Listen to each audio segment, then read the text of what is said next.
what are the placement trajectories and the range, and what are the skill sets required usually? Okay. So if you want to take that up here. No, so I mean, like for any graduate of management, whatever functional expertise you need, whether it is related to finance and accounts or related to unique, is it is playing at the intersection of the functional expertise, which is required and essential for a manager, and with the sector orientation. Yeah, so about urban management and urban planning. So these are fields which are very much related but have a very nuanced difference. Planning is more from the supply side, futuristic, looking at cities, how the cities or urban areas would be in, let's say, 20 years from now, 30 years from now, what would be the infrastructure needed, what would be the land requirement, etc. Urban planning is the intent. Do you translate that intent onto the ground is what role of our urban manager is. So, I mean, plans have a life, 5 years, 10 years, 20 years. If you are new here, hi, I'm Parul Sharma, founder of Aerie Academy. We help architecture students with upskilling, career guidance, and preparation for exams like GATE, NATA, JEE Paper 2, or government exams. Our student Bharat secured All India Rank 1 in GATE 2026, and many of our students secured top ranks, and many of our students are currently studying in IITs, NITs, and top premier colleges. Hello everyone, I hope I'm audible. First of all, good evening and thank you for being here. Let me introduce our founder, Parul Sharma, an architect who holds a master's in infrastructure, design and management from IIT Kharagpur. She has worked in infrastructure consultancy and is now building Aerie. Aerie is a platform dedicated to helping architecture students with upskilling, career guidance, and competitive exam preparation. In just 3 years, we've delivered outstanding GATE results, including A1 this year, and have also launched a dedicated job portal for architecture and planning students. At Aerie, our mission is to create meaningful impact in the field of architecture and planning. Now, I won't take much time. Over to you, Parul. Thank you so much, Ishita. Thank you so much for the kind introduction. And hello, everyone. Good evening. We'll start the session. Evening.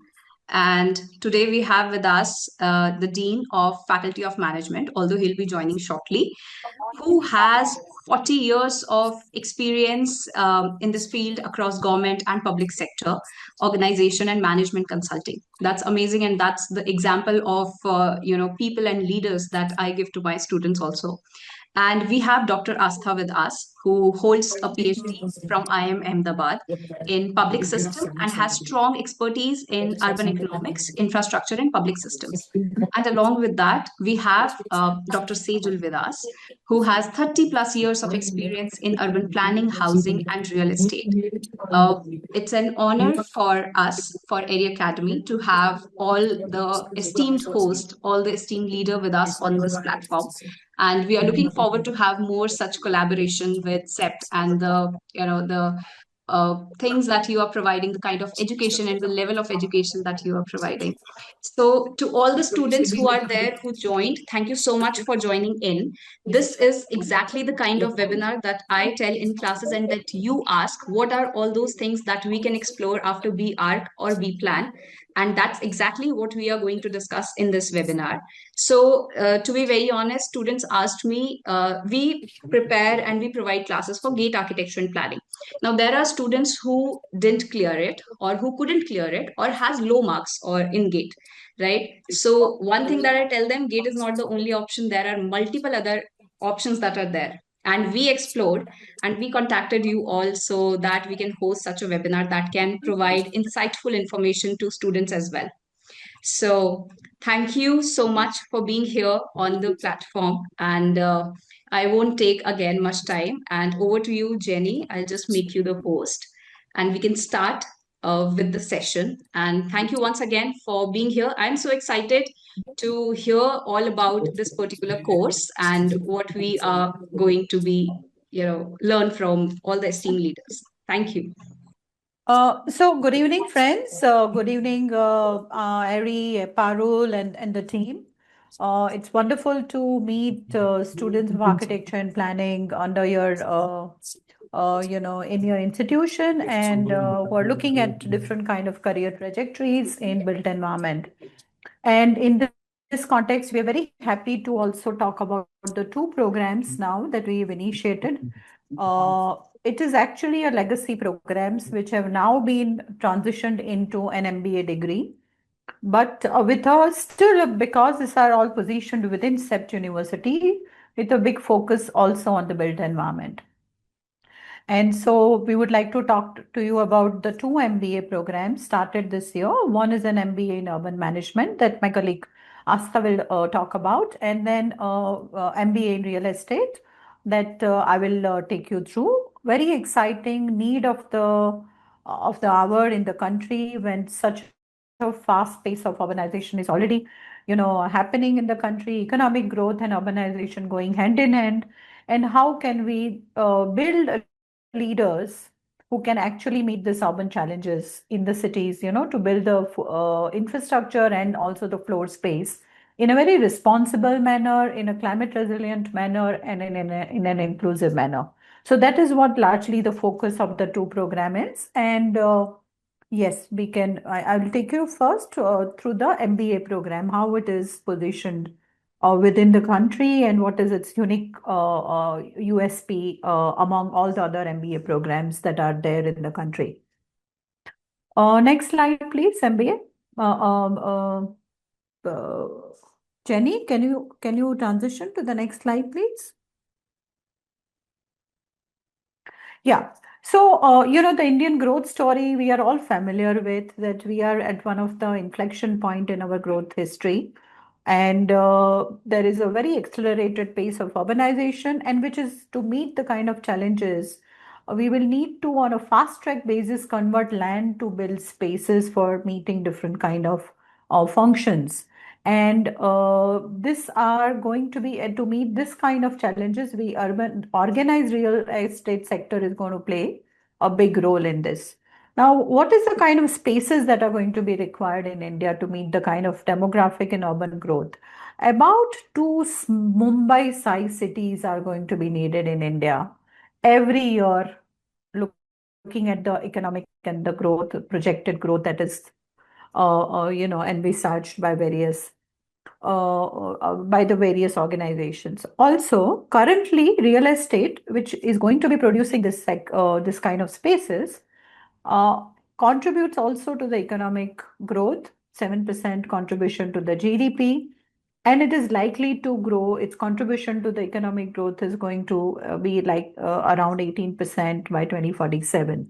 So, real estate is going to be the key driver of India's long-term vision of economic growth as well as of the overall developmental growth. Next slide, please. What we will then need is billions of square meters of constructed spaces, which will be distributed across residential, commercial, retail, industry, warehousing, and other asset types. About 230 million dwelling units, affordable and luxury both. About 185 million square meters of grade A retail and commercial spaces. And also, along with that, a lot of physical and social infrastructure is going to be needed to be built by both the government, but largely the real estate sector. This would mean so many hospitals, educational institutions. Currently, we have 350 airports, but the target is also to make airports viable through real estate, through what we see in Delhi and other cities, and how they are financed. The airport infrastructure is actually financed through real estate. And also, a lot of emerging asset classes will also come up, such as, let's say, logistics, warehouses, data centers, senior living, and a lot of infrastructure which would also be funded by real estate. Now, to meet this huge demand in the country, next slide, please. Next slide, yeah. We see real estate sector playing a pivotal role, and there are also going to be forward and backward linkages of real estate sector with almost 20 industry, and it can't be emphasized enough that it positions real estate as a cornerstone of India's industrial and economic ecosystem. Next slide. Um, Currently, if we see what is it in a city, we as planners look at cities as colors, and land use colors, and so these are actually asset classes, right? The land use colors are nothing but land and build spaces created by largely private sector and some component built by the public sector. Now, currently, of the total valuation of real estate in the country or the build space in the country, currently, of all the stock which is there, about 75% is residential, yellow color, the bar that you see. About 13% is in commercial, and about 6% is industry and warehousing, and then you have 3% in retail. Now, largely, these spaces are built by private sector, either individually self-built or by developers, and only some component in each of this, and mainly housing, about 5% of this is built by the government or through public-private partnerships. Moving forward, as we see the kind of projected growth of the country, the distribution is going to change. The bulk will increase, but along with residential, by 2047, it may be a smaller component only of what is going to be built in the city, the built bulk in a city. So that may be 56% only, which may be residential, but the share of commercial, what we call as offices spaces of different typologies, and retail is going to increase, commercial to 20%, retail to 13%, and a lot of other different asset classes are also going to be built by the sector. This is what the new consumers with rising income levels will also demand.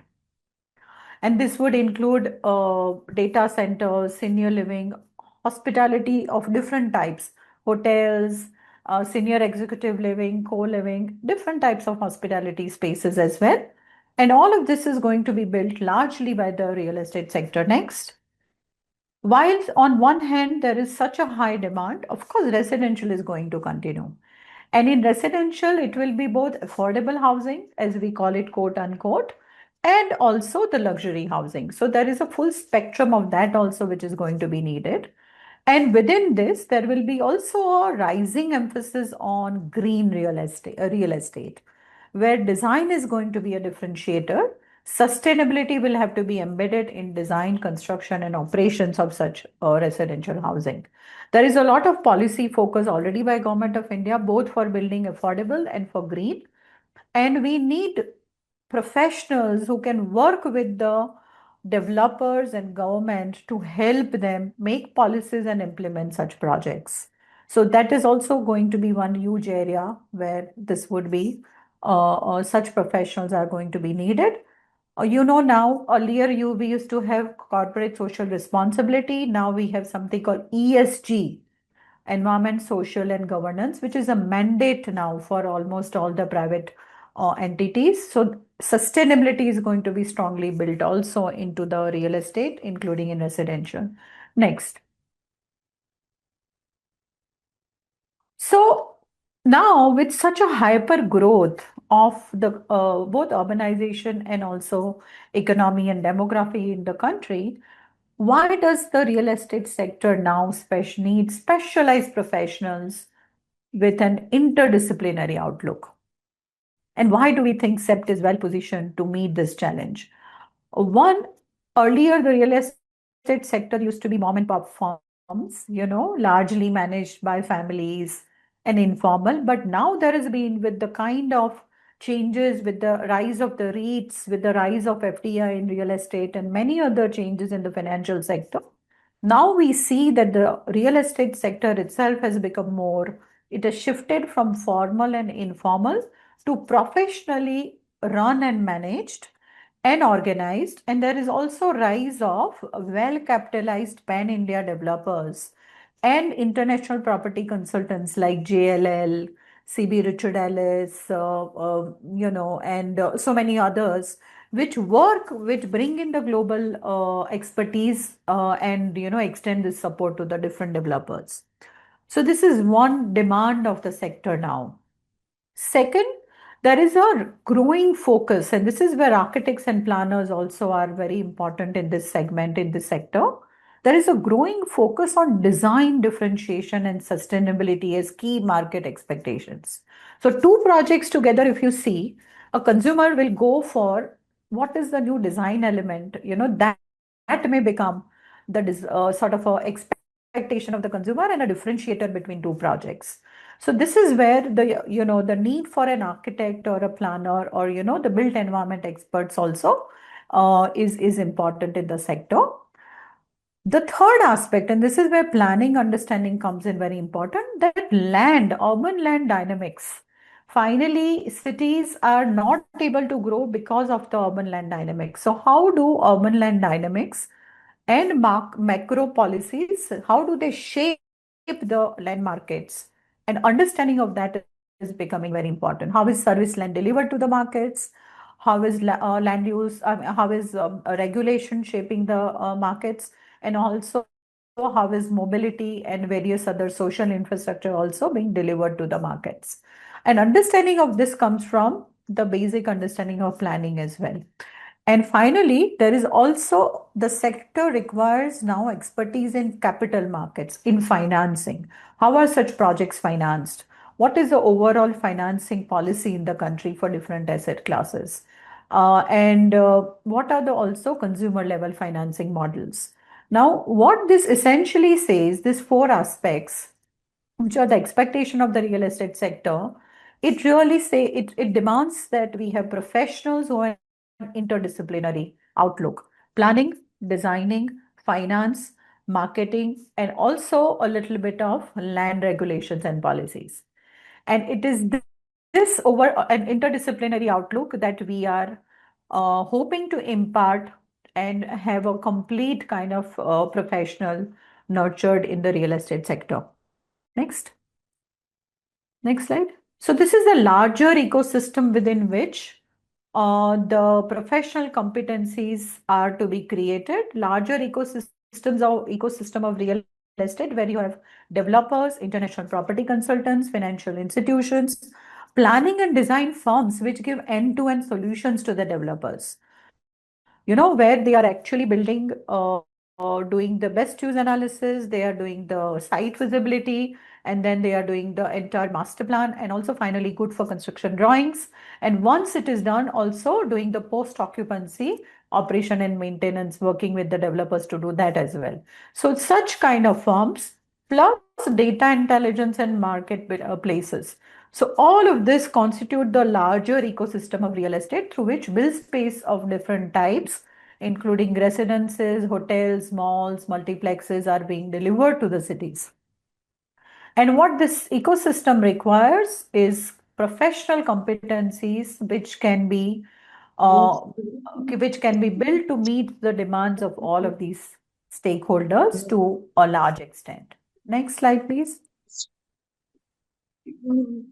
Now, why do we think that our pedagogy at CEPT, many of you are architects and planners, as I understand, and you may be familiar with CEPT.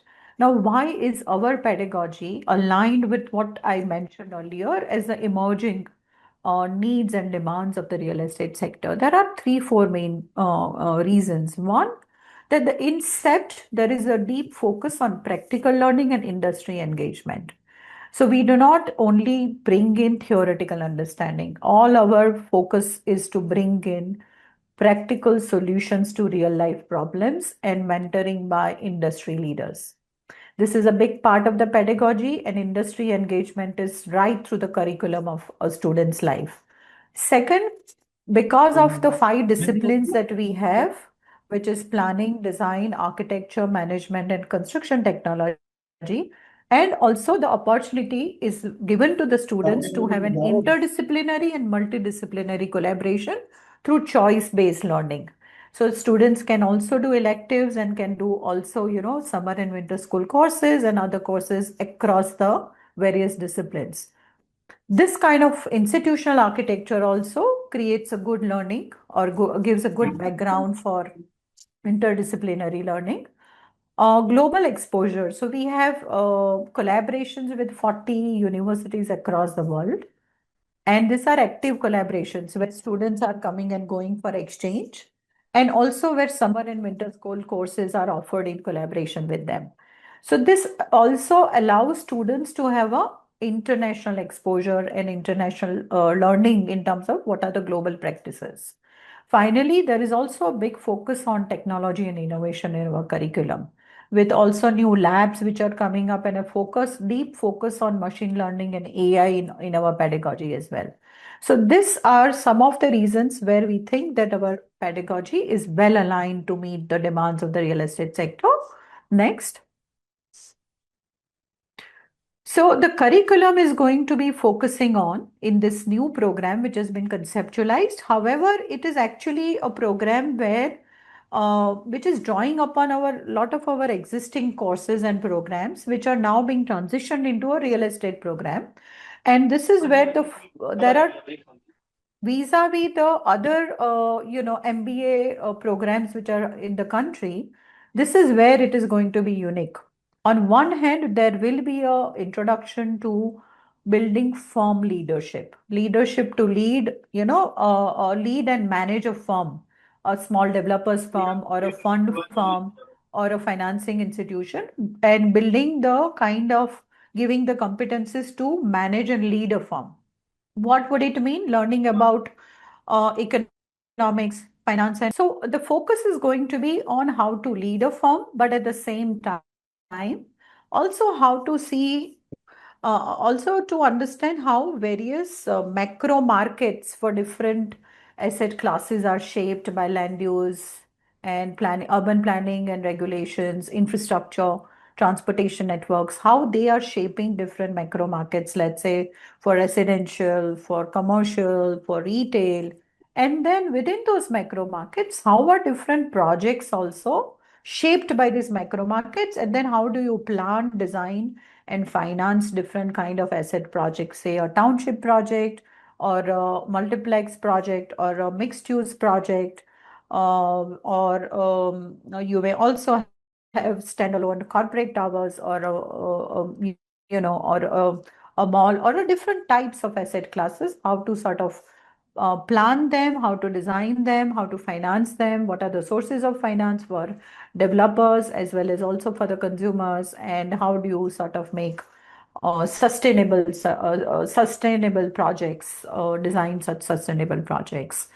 Along with this, important element also will be on bringing in design, data intelligence, and sustainability as both at the firm management level as well as in the projects. So this is how the entire curriculum is going to be structured. Unlike a lot of management schools, at CEPT we are going to extend the studio pedagogy that we do also in architecture and planning, which means that there will be small studio modules where the students will work with the industry right from the first semester in doing a real life problem and solving real life problem, and also doing planning, designing, analytics, and interventions at a project or a macro market level.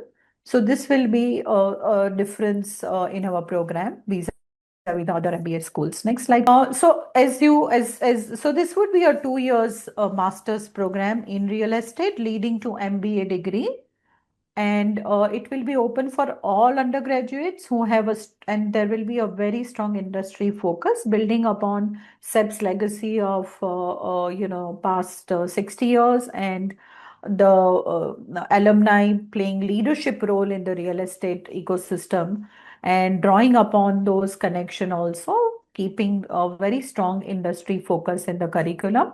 First semester will focus on firm management and strategy to build firm leadership to sort of manage a firm and also a real estate firm. And the second and the third semesters are focusing on macro markets and strategy and project development and management.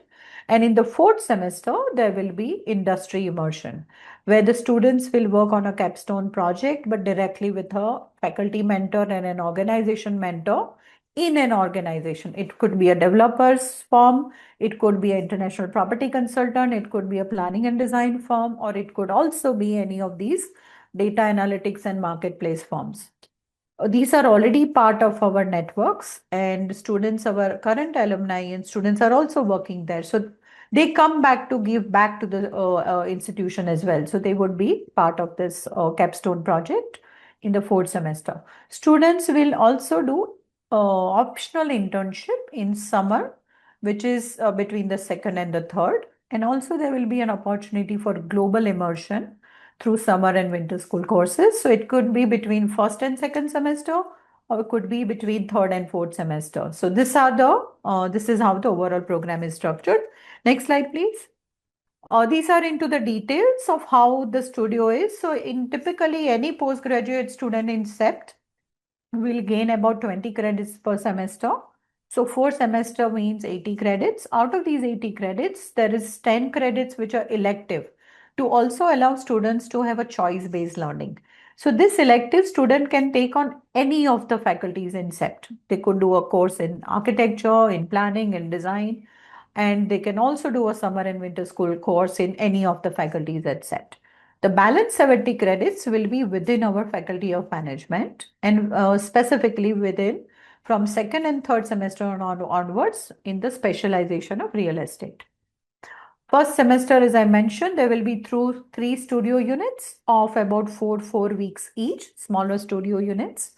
First one on finance and accounting, second on real estate firm analytics, to understand how a firm is functioning and do its analytics. And then the third studio will be on real estate firm strategy.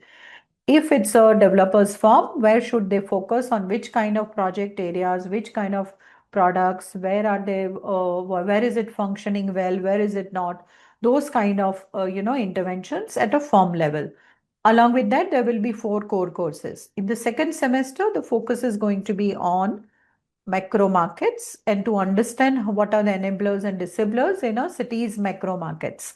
So there the first module will be on urban planning, infrastructure and transport planning, and how they shape different kind of macro markets for residential, commercial, retail, industrial and warehousing. Second will be on what are the enablers and what is working and not working? What are the supply side and demand side issues in each of the macro markets? And then the third module will be on strategy and policy.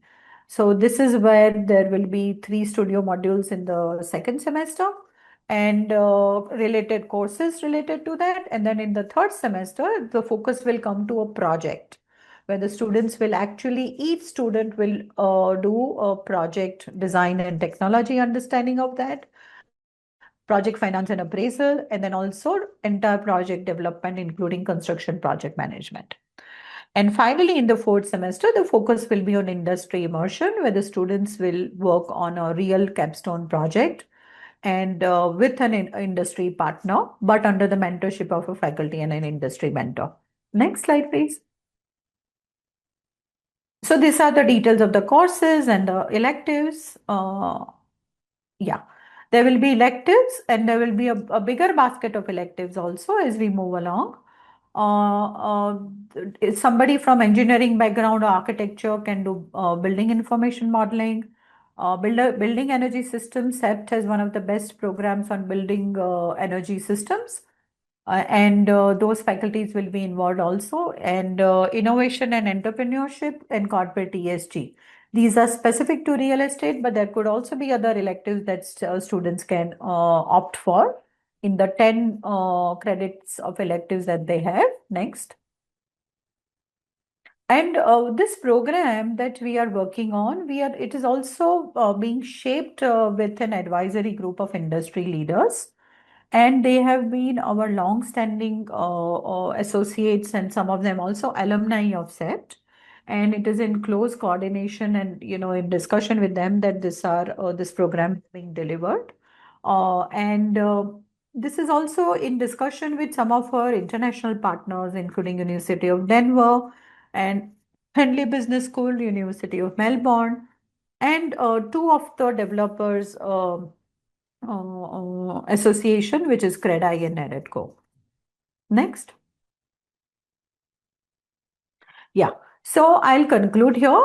In a nutshell, if you are aspiring a career in either leadership position or a senior management position in a developer's firm, if you are aspiring a career in valuation, consulting, and advisory in an international property consultant firm such as say JLL or CB Richard Ellis or Cushman or NROC or Colliers or many others, if you are aspiring a career in financing and banking sector, say such as HDFC or ICICI Housing, mortgage, or even in REITs and SM REITs, or in all of these fund houses, or if you are aspiring a career in planning and design firms such as HCP or many others where they provide end-to-end solutions to developers for different kind of real estate projects,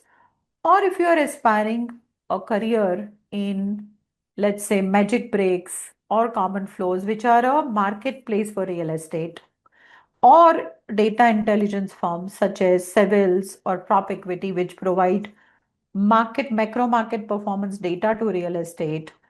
If you are interested in such kind of career trajectories, this program will build your competencies to be working with this key stakeholders in the real estate sector. I'll stop here and then I can take questions later on, and I would invite now my colleague Asta to take it forward from here. Thank you, Professor Sejal. And thank you, Ms. Parul and everybody at the Aerie Academy to have us here to give us the opportunity to talk to your students here.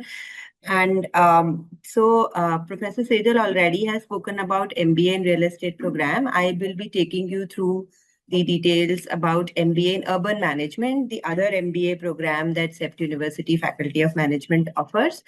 But before that, a quick line about, when one door is closed, sometimes it is better because then we get to look at many other doors which are there and available to us.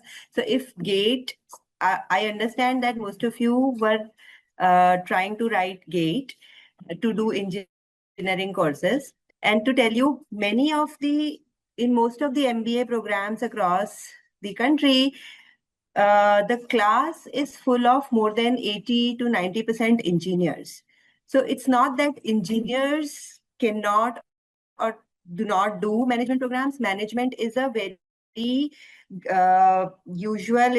natural progression after an engineering degree to look at the leadership roles. Like Professor Sejal said, if you want to get into leadership roles in many of these firms and businesses and consulting organizations which are working in and around real estate and cities, these are the MBA programs meant for you. Many of your engineer friends have done MBA programs and are doing the general MBA as well as the niche MBA programs like the ones that we are offering here at CEPT. So MBA Urban Management program is being run in another name, Masters in Urban Management with another degree, for last 13 years at CEPT University. This year, we have converted it into an MBA program. And this is a program about cities, people who are passionate about cities.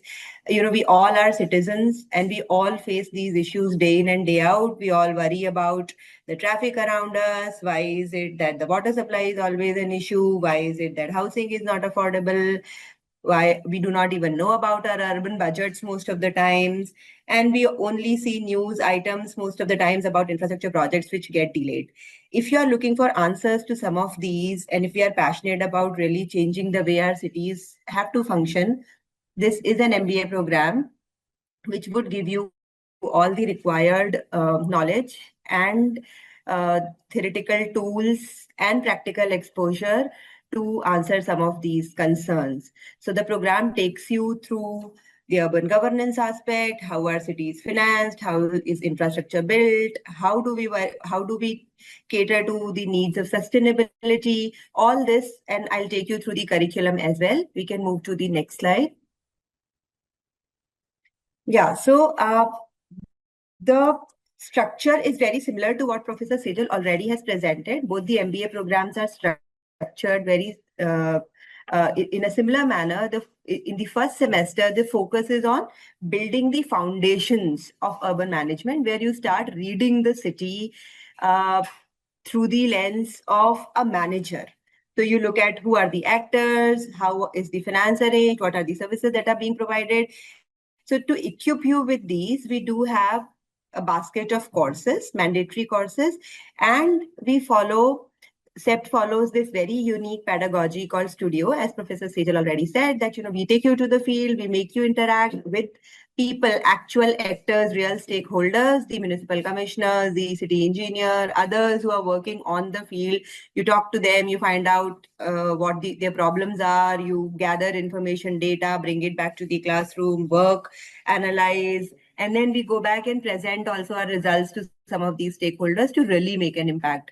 Many of studio projects undertaken at CEPT have resulted into real on-ground change. And Professor Sejal would agree, she sits on a high-powered committee with the government of Gujarat. So CEPT does a lot of work with the state government and as well as at the national level. Semester 2-3 are also designed to take you through basket of courses as well as studios, giving you exposure into different aspects of how our cities are managed, financed, governed. Semester 4 is specifically about industry immersion, where we provide you the opportunity to work on a live project in an industry where you get mentorship both from our faculty as well as from the industry experts. Next slide, please. There is a rich basket of elective courses offered from the faculty, the department, and so CEPT has this choice-based curriculum system where you are free to take electives from all the other faculty departments at CEPT, which includes architecture, design, technology, and planning. So if you are an architect and you come to know about a very interesting course that's being offered from the Faculty of Architecture, this is your window to get an exposure to those courses as well. So it's like, electives give you that opportunity to have an interdisciplinary learning. Next slide, please. To quickly tell you where our students have been, there are 3 career trajectories mainly which the students have taken in the past.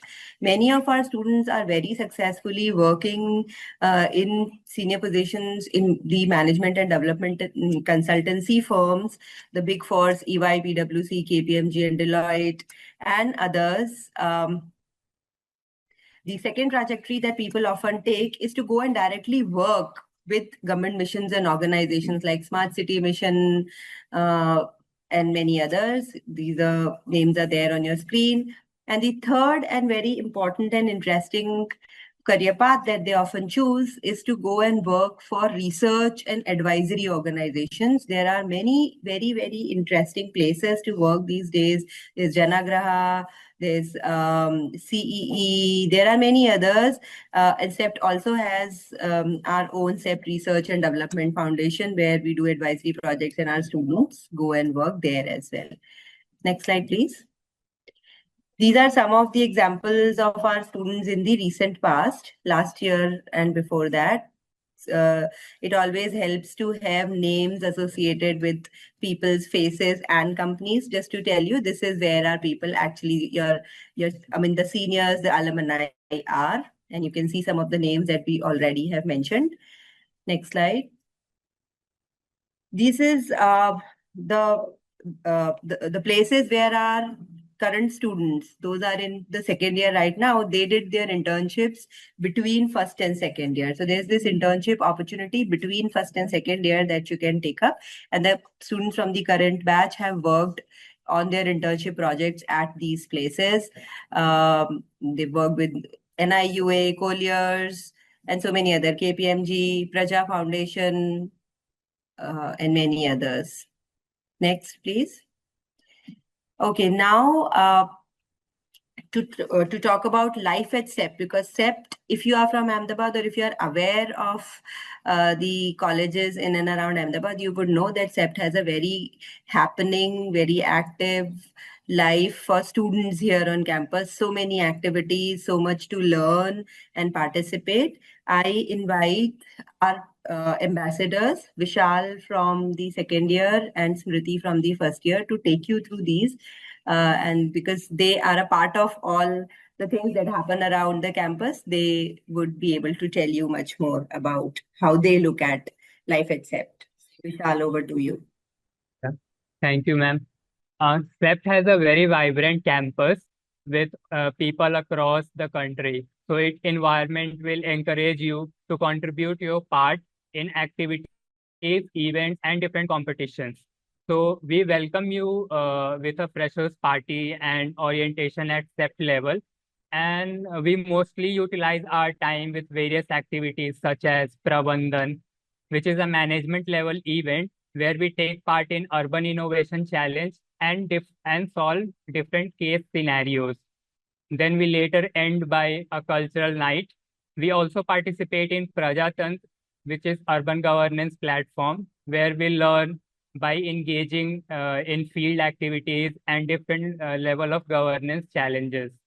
CEP has also many other events such as Roots, Pipe Dreams, where we completely enjoy musical morning, DJ nights, and other cultural events. So we also have student-led clubs such as music club, dance club, policy, GIS, and so. So Smriti will brief you more about what other assets we have on our campus. Yeah, thank you, Vishal. So, moving forward, the library of a CEPT is one of the most important places. You can say it is like a resource-rich academic. If you're interested in architect, planning, designing, urban studies, materials related to that, all the things, physical or digital collection we have in our CEPT library. The CEPT workshop is where your ideas turn into reality. Students experiment with different materials, tools, and model making techniques. Means It encourages hands-on learning and help us transform design concepts into physical models and prototypes. The student services here is like the support system of the CEPT campus, whether it's academic queries or documentation, events or administrative help. They're always there to guide students for new students, especially. They always support you. The alumni office connects current students with CEPT, a strong global alumni network through talks, mentorship, and networking opportunities. Students gain valuable industry exposure and career guidance. The hostel life here is very unique and memorable part of the student experience. It's where you make close friends, have late night discussions, work on submissions together, and grow both personally and academically. It really creates a strong sense of community. The SEPT archives preserves important records related to architect planning and design. It serves as a valuable academic resource that support research and documentation. Uh, and we also have on-campus physician and counselor here in the university. They focus on your whether it's mental or physical well-being. They will be always there for you to support. Handing over to Asthana. Thank you. Thank you, Vishal and Smriti. We have a short video here just to give you a glimpse of life at CEPT. So let's have the video, please.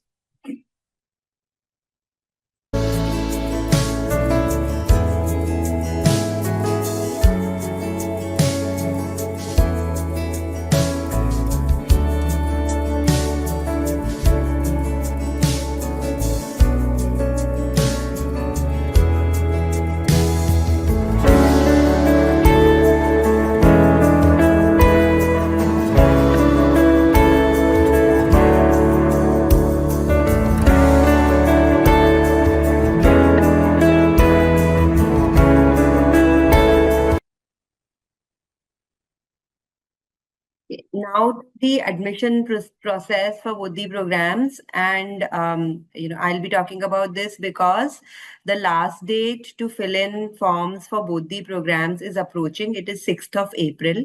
So therefore, if you are interested, please sort of There will be links in your chat box soon where you can click and find out more about the programs. And you can have a look at our social media handles, Instagram, LinkedIn, YouTube, and Facebook. If you are interested to know more about any of the programs, any feature, please feel free to get in touch with us. We will be happy to assist you. Next slide, please. Let me quickly take you through what is required for the admissions. So for both the programs, we need to have bachelor's degree from any of these streams, and you also have to have valid score of one of these tests that appear on your screen: CAT, CMAT, GMAT, XAT, etc. But if you have not appeared for any of those, you can opt for CEPT test. CEPT test this year is going to happen on April 11th, 2026. It is an online test, and the test has three sections: quantitative reasoning, verbal reasoning, and logical reasoning. And the level of proficiency required for all the three sections is for up to class 10th level. You can prepare for the test using material from any of the standard management aptitude test resources. And so since you've been preparing for GATE exam, this wouldn't be very difficult for any of you to appear. Next slide, please. CEPT also has a very rich basket of scholarships. Those are offered to our students, both means and merit based. There's a QR code on your screen. If you want to know more about these scholarships, the details, you can click on scan the QR code and see. But our students have been utilizing these scholarships over years. Next slide, please. Yeah, the application procedure is that the whole procedure happens online. You have to go to CEPT website and you have to fill up the application form. You have to also upload the valid score of any of these exams. But if you do not have any valid score so far, you can opt for CEPT test. And then you will be invited to appear for an online interview. And post the interview, a merit list will be prepared, and you will be informed about the status of your application, your selection in the program. Next slide, please. We wanted to have our Dean, Professor Pranavant, here, but there was another meeting that he had to go to. Unfortunately, he is not able to join so far. Therefore, we'll skip the we will request Ms. Parul if there is any other opportunity in future. He will be happy to talk to the students here today. We apologize on his behalf that he couldn't make it. He wanted to, and he was looking forward to, but I'm sure he's stuck somewhere and he's not able to. No worries. So, yeah. Please feel free to ask questions or any concerns if you have. Both myself and Professor Sejal, we'll be very happy to take up your questions. And there is this other QR code on your screen where if you scan, you will be taken to the specific page on our website where you can start applying or you can know more about the programs. But we are here to answer your concerns. If any, please feel free to ask, either unmute. I leave that on to Ms. Parul to decide how we are going to do the Q&A. But that's it from our side. Thank you. Thank you so much, ma'am. Thank you so much, and Dr. Sejal and Asta. Thank you so much. It was amazing. It was a great, insightful presentation that we have just saw for real estate as well as for the urban management.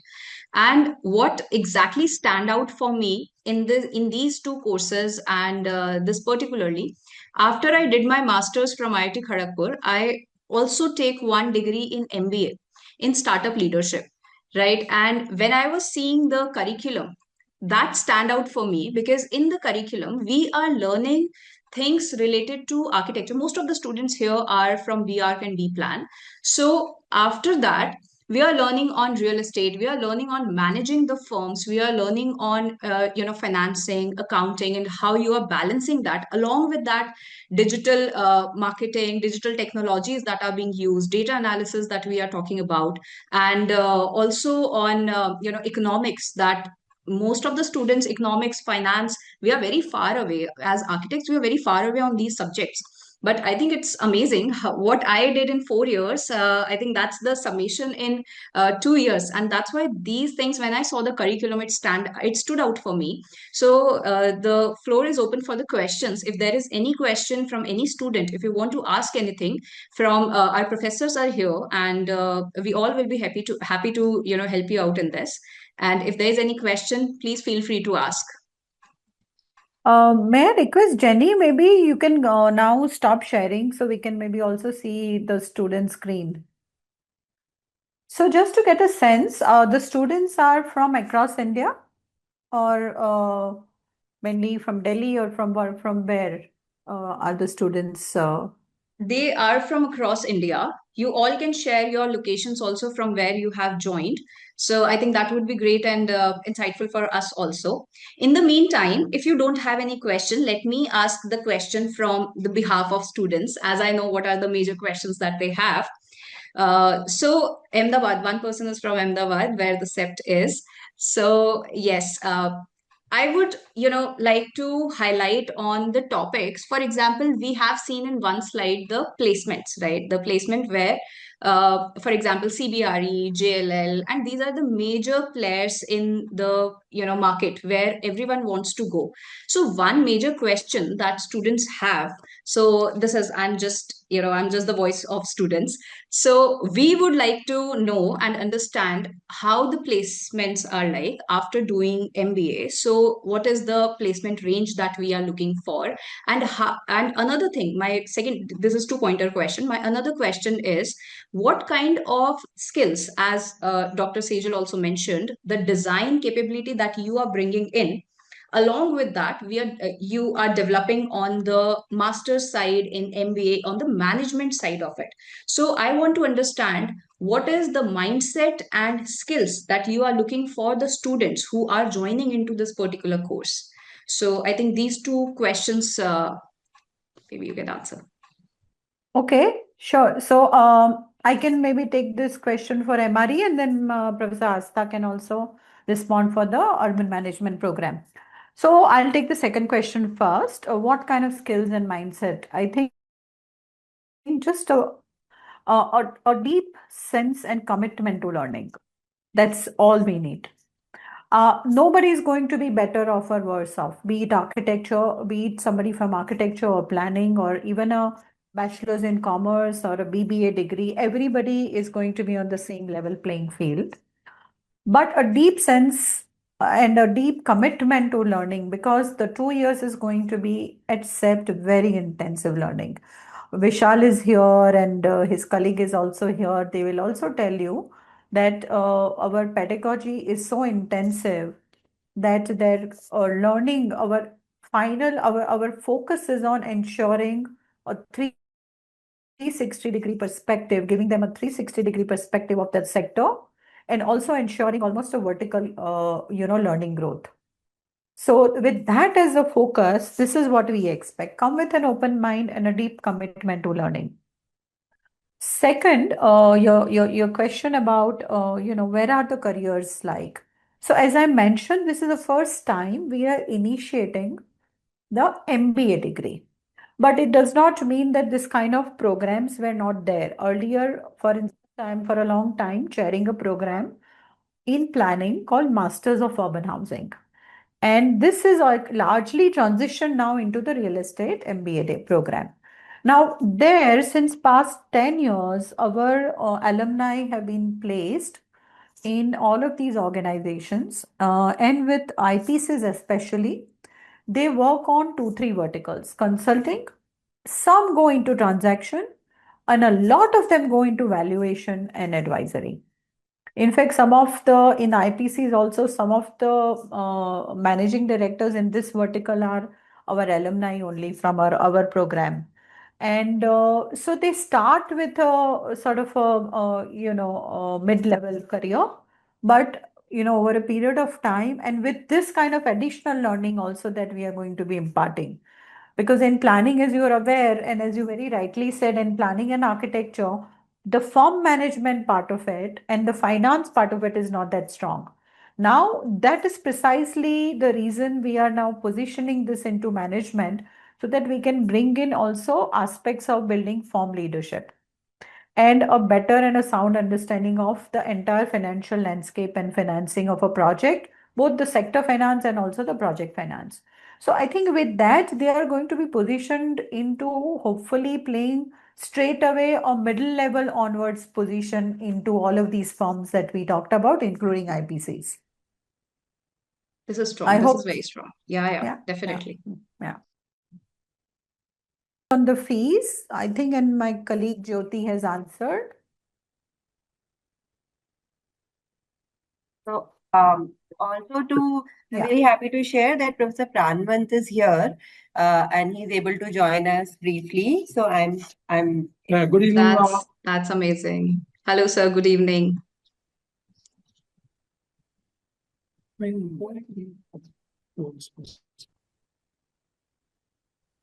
Hello, sir. Good evening. We were waiting for your kind words, and we are lucky enough to have you here in the session. I hope I'm audible. Actually, apologies from my side because I had some other meetings, so I could not join from the start. No worries, sir.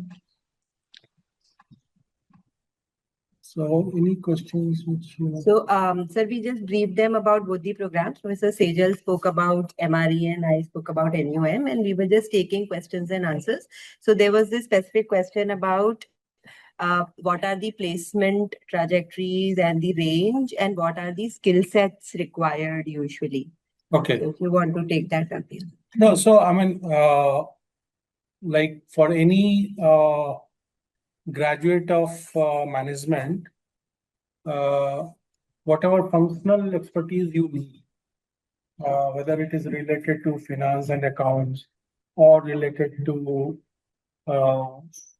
HR, human resources, or even related to the firm strategy, project strategy, contract and law, procurement. So all that actually is part of all the B schools pedagogy. But what actually makes this program, both the MBAs, unique is it is playing at the intersection of the functional expertise, which is required and essential for a manager, and with the sector orientation. So whether it is real estate or it is the urban ecosystem, both are actually specialized MBAs. And in the future, obviously, when more and more opportunities and investments are happening related to the urban ecosystem, both conventional infrastructure as well as modern infrastructure. So I think some of the skill sets which are the area of focus for these specialized MBA programs, that will be very, very be useful and helpful for any person who intends to chart out career where they can also create an impact and kind of overall improve the quality of life and the quality of planet where we live in. So that's very nice, sir. And sir, since you're here, I have one very particular question from you. From the students, I'm just the voice of students.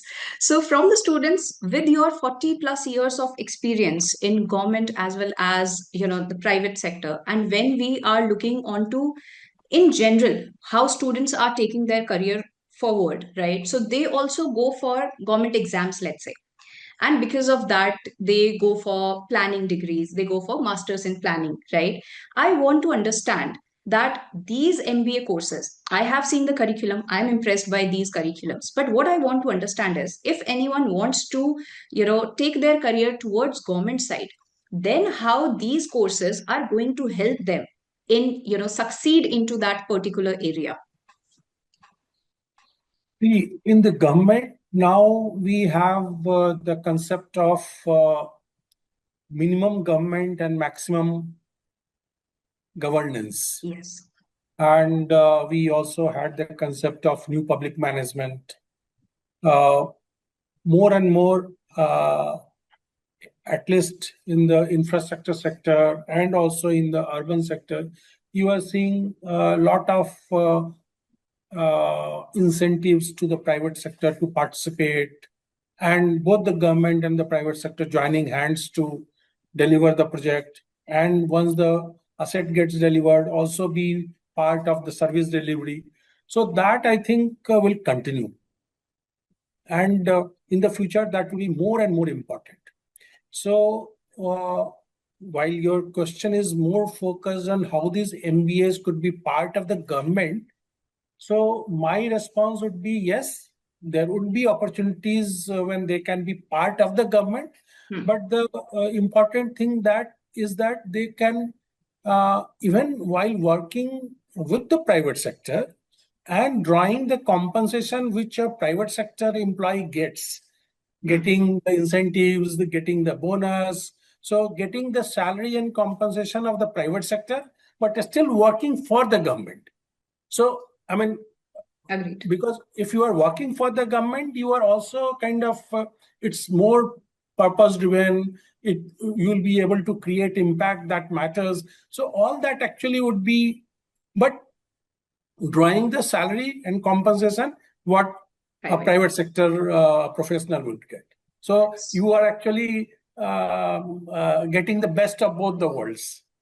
So for the students who doesn't know this particular thing, you can be employed in big fours like EY, Deloitte, PwC, and all of that, and you can work as consultants with the government. So that's Yes, one thing. and not only big four, there are IPCs, Multiple others, yeah, MNCs, multiple yes. others. Yeah.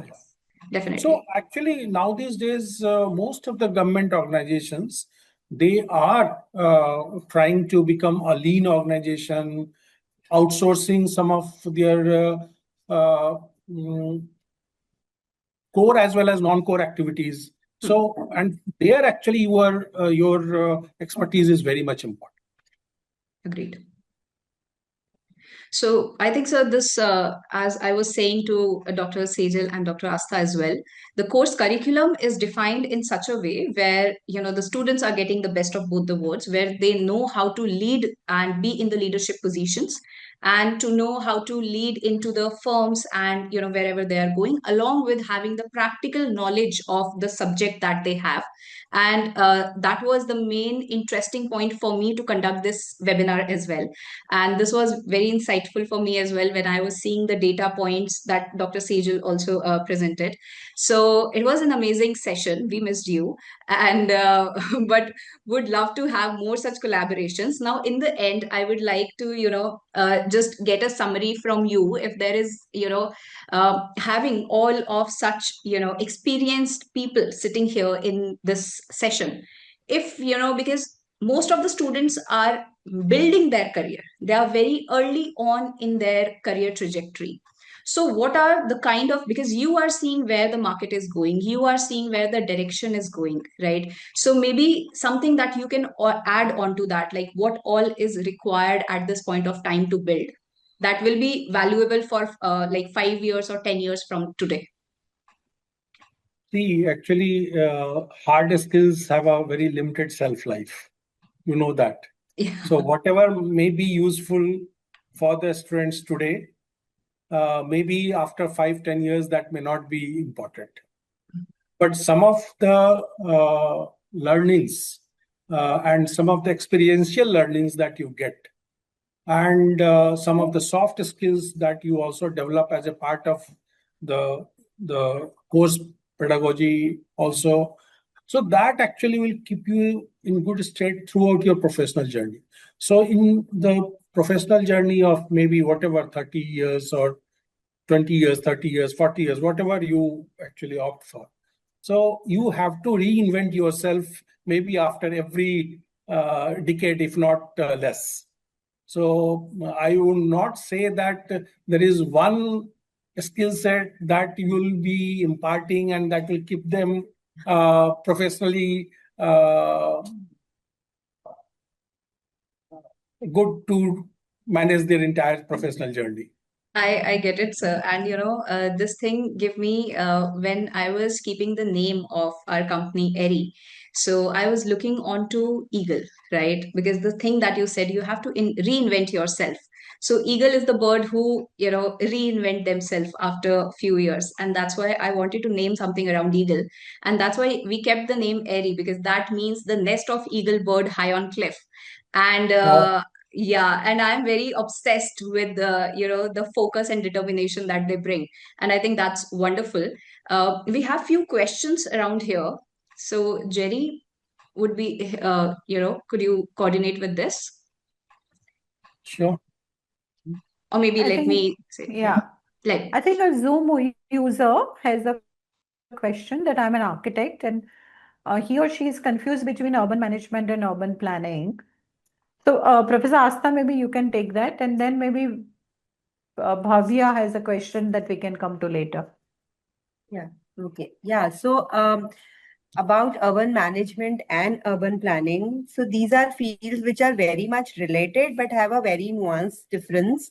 Planning is more from the supply side, futuristic, looking at cities, how the cities or urban areas would be in, let's say, 20 years from now, 30 years from now, what would be the infrastructure needed, what would be the land requirement, etc. Now, imagine yourself after 20 years and seeing how exactly those projects those were planned, how are those being implemented right now. So master planning exercise happens, but when the time comes to realize those plans, to transform them into real projects, to finance the projects, to execute those projects, to do the procurement exercise, to do all the real time problem solving that happens there on the ground. Urban management is about that.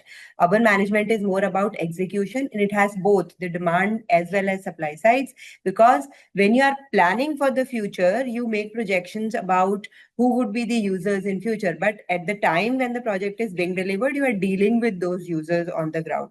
So there's a demand aspect also. Many policies are focused on demand side management.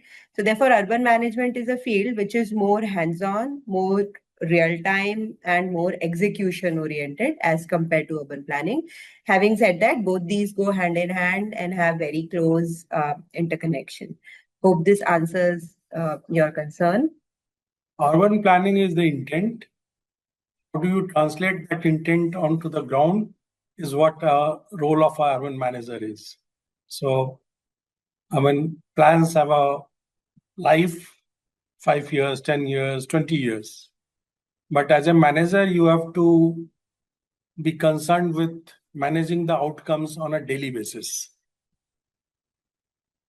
Bhavya, you can unmute and please Good share. evening, ma'am. Yeah. I have question regarding as we discussed in the session earlier, we thoroughly discussed about the government and the private sector jobs, but what about starting up, starting up own firm or entrepreneurship? Like how does CEPT helps us setting up on our own firm?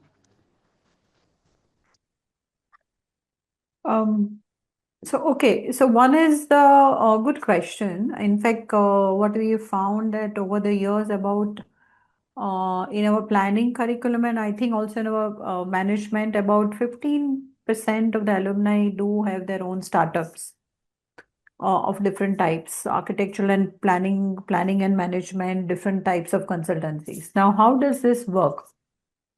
In terms of the overall curriculum, as we mentioned, it is in fact to respond to such a need that now we have the first semester, which is actually focusing on building the competency to be a leader of a firm. What it would mean is if you were to have your own firm or were a part of a senior management in a firm, what are the company laws that would be applicable? What kind of business entity would you start?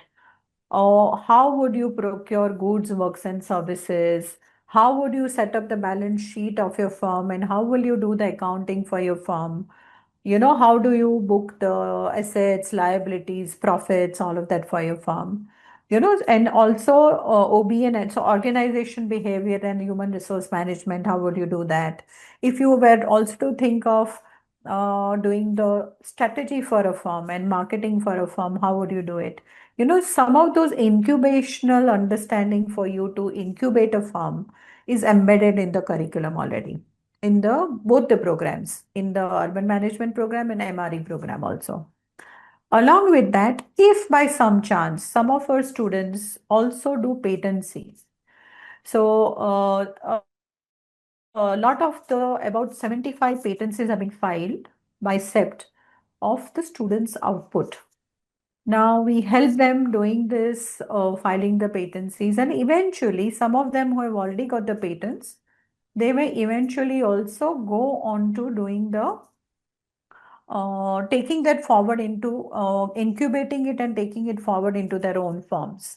So to that extent, there is a support. In future, we may also go into giving more of our incubation support. As of now, it is not there, but there is a thinking to also in future give incubation support for startups of our of our alumni. Got it. Professor Asta and Professor Pranavant, if you would like to add. No, I think you have covered it quite well. So as of now, whatever Professor Sejal was mentioning, that is like a informal support. But yes, that is the need of the hour, and we would certainly be more interested in institutionalizing this as a incubation platform. So obviously, apart from covering it as a part of our pedagogy, we can also think of setting up a incubation center to, help you not only when you are a student of CEPT, but also in your future professional journey. And just to add to that, in the urban management program curriculum, we do have a course on innovation and entrepreneurship. And we also give inputs on design thinking. So that is additional curriculum-based input that is provided. Many of our students in the past have gone on to start their own companies. There is a student who's very successfully running a software-based legacy-based management company. Another student is running his own urban management consultancy firm doing advisory projects with the government. So there have been examples, and we will help you connect with some of those alumni and see how have they fared, where have they got the support from. Having said that, there are also this Government of Gujarat, because we are located in Gujarat, there are these Government of Gujarat organizations, like there's this organization called iHub. So CEPT time and again connects with them and organizes their programs, workshops, etc., to help students know what can be the possibilities for getting funding, getting all the support that is needed, etc. So there is an ecosystem of support which is already there, and as both Professor Pranavant and Professor Sejal said, CEPT also is trying to enhance that in future.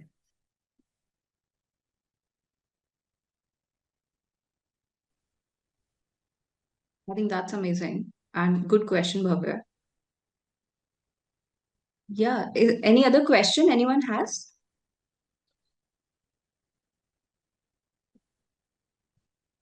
Cool, then I guess we are good to go.